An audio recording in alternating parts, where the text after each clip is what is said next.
when you speak about legalizing marijuana in the country, you know it's illegal. You know, there's so many, according to Nakada, there's so many bang users, and there's so many people who have suffered because of bang. Yet the way you say it is, you know, I would do this. How easy is it for you to change that law and allow the country to sell bang without the reason that you're stating? How do you intend to do that? Are you intending to work with Parliament? How do you intend as a president? First of all, let me just tell you this. Business is starting to trump morality in Africa's cannabis industry. And please allow me to read. Yes. The prospect of legalized cannabis in Africa, an unimaginable less than a decade ago, is accelerating, driven by potential for much-needed revenue and impact of the COVID-19 pandemic.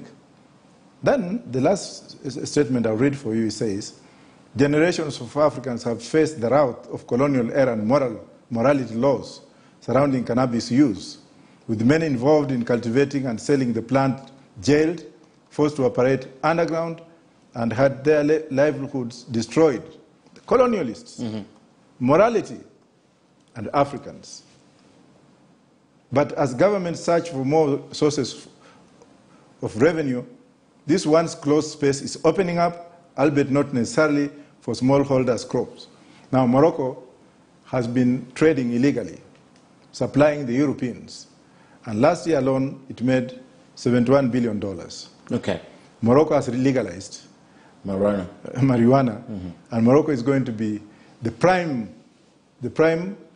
state in terms of economic development in Africa. And for your information, 10 African countries have already legalized marijuana, starting from Eswatini, Lesotho, South Africa, Zimbabwe, Uganda, and so forth. And if you go by what is here, it says Africa's legal marijuana industry could be worth much as 7.1 billion by the year 2023. Now, why should Kenya be left behind? Why can't we plant this plant and then come out of this issue of borrowing and then emancipate our children and people from poverty for industrial purposes, for medicinal purposes, and for export purposes? Because there are a lot of good things that come out of this plant. I have never smoked, but I intend to smoke that day when I'm elected as president.